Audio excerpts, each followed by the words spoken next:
સ્વાગત છે મિત્રો તમારું વ્રતકથા ગુજરાતીમાં। આજના આ વિડીયોમાં આપણે વાત કરવાના છીએ કે રક્ષાબંધન ક્યારે છે, રક્ષાબંધનનો શુભ મુહૂર્ત ક્યારે છે અને રક્ષાબંધનનું મહત્વ શું છે। પવિત્ર શ્રાવણ માસના શુક્લ પક્ષની પૂર્ણિમાના દિવસે રક્ષાબંધનનો પવિત્ર તહેવાર ઉજવવામાં આવે છે। ભાઈ અને બહેનના પ્રેમનું પ્રતીક માનવામાં આવતો આ તહેવાર દર વર્ષે ઓગસ્ટ મહિનામાં ઉજવવામાં આવે છે। રક્ષાબંધન ઉપરાંત અને બહેનના પ્રેમના પ્રતીક તરીકે ભાઈબીજ પણ ઉજવવામાં આવશે। તો મિત્રો, આ વર્ષે રક્ષાબંધન 19મી ઓગસ્ટના સોમવારના રોજ સવારે 3:04 શરૂ થઈને રાત્રે 11:55 સમાપ્ત થશે। આ સ્થિતિમાં રક્ષાબંધનનો તહેવાર 19મી ઓગસ્ટ સોમવારે ઉજવવામાં આવશે। તો મિત્રો, હવે આપણે સાંભળીશું રક્ષાબંધનની અનેક કથાઓ, જેમાંથી પહેલી કથા છે ભગવાન શ્રી કૃષ્ણ અને યુધિષ્ઠિરની। એકવાર યુધિષ્ઠિરે ભગવાન કૃષ્ણને પૂછ્યું, હે કાનુડા, મને રક્ષાબંધનની એક કથા સંભળાવો, જેનાથી મનુષ્યની પ્રેત બાધા અને દુઃખ દૂર થાય છે। ભગવાન કૃષ્ણએ કહ્યું, હે પાંડવ, શ્રેષ્ઠ એકવાર દૈત્યો અને શૂરો વચ્ચે યુદ્ધ ચાલુ થઈ ગયું, જે સતત 12 વર્ષો સુધી ચાલતું રહ્યું। અસુરોએ દેવતાઓને હરાવીને તેમના પ્રતિનિધિ ઇન્દ્રને પણ પરાજિત કર્યા। આવી સ્થિતિમાં દેવતાઓની સાથે ઇન્દ્ર અમરાવતી ચાલ્યા ગયા। બીજી બાજુ વિજેતા દૈત્યરાજે પણ ત્રણેય લોકોને પોતાના વંશમાં કરી લીધું। તેણે રાજપથ પરથી એ જાહેર કરી દીધું કે ઇન્દ્ર સભામાં ન આવે અને દેવતા તેમજ મનુષ્ય યજ્ઞ કર્મ ન કરે, બધા લોકો મારી પૂજા કરે। દૈત્ય રાજાની આ આજ્ઞાથી યજ્ઞ, વેદ વાચન તથા ઉત્સવ વગેરે સમાપ્ત થઈ ગયા। ધર્મના નાશથી દેવતાઓનું બળ ઘટવા લાગ્યું।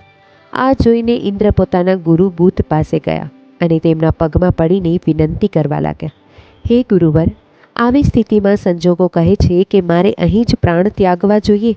ના તો હું ભાંગી શકું છું અને ન તો યુદ્ધનો સામનો કરી શકું છું। મને કોઈ ઉપાય બતાવો। બુધે ઇન્દ્રની વેદના સાંભળીને તેની રક્ષા વિધાન કરવાનું કહ્યું। શ્રાવણની પૂનમની વહેલી સવારે નીચે મંત્ર વડે રક્ષા વિધાન પૂરું કરવામાં આવ્યું। ઇન્દ્રાણીએ શ્રાવણી પૂનમના પાવન અવસર પર બ્રાહ્મણો પાસેથી આશીર્વચન મેળવી રક્ષાસૂત્ર લીધું અને ઇન્દ્રના જમણા હાથે બાંધીને યુદ્ધભૂમિમાં લડવા મોકલી આપ્યા। રક્ષાબંધનના પ્રભાવથી દૈત્ય ભાંગી ગયા અને ઇન્દ્રનો વિજય થયો। રક્ષા બાંધવાની પ્રથાની શરૂઆત અહીંથી જ થાય છે। તો હવે બીજી વાર્તા સાંભળીશું આપણે કૃષ્ણ અને દ્રૌપદીની। એકવાર ભગવાન શ્રી કૃષ્ણના હાથમાં શેરડી ખાતા ખાતા તે વાગી ગઈ અને લોહીની ધારા વહેવા માંડી। આ બધું દ્રૌપદી ન જોઈ શકી અને તે તરત જ પોતાની સાડીનો છેડો ફાડી શ્રી કૃષ્ણના હાથમાં બાંધી દીધો, જેના કારણે તેમનું લોહી વહેતું બંધ થઈ ગયું। કેટલાક સમય પછી જ્યારે દુશાસને દ્રૌપદીના ચીર હર્યા, ત્યારે શ્રી કૃષ્ણએ તેમના ચીર વધારીને આ બંધનો ઉપકાર બળ્યો। આ પ્રસંગ પણ રક્ષાબંધનના મહત્વને દર્શાવે છે। હવે સાંભળીશું હુમાયું અને કર્ણાવતીની કથા। મધ્યકાળના ઇતિહાસની આ ઘટના છે ચિત્તોડની હિન્દુ રાણી કર્મવતીએ દિલ્હીના મોગલ બાદશાહ હુમાયુને પોતાનો ભાઈ માનીને તેને રાખડી મોકલી હતી। હુમાયું રાણી કર્મવતીના રાખડી સ્વીકારી અને ખરા સમયે રાણીને સન્માનની રક્ષા કરવા ગુજરાતના રાજા જોડે યુદ્ધ કર્યું।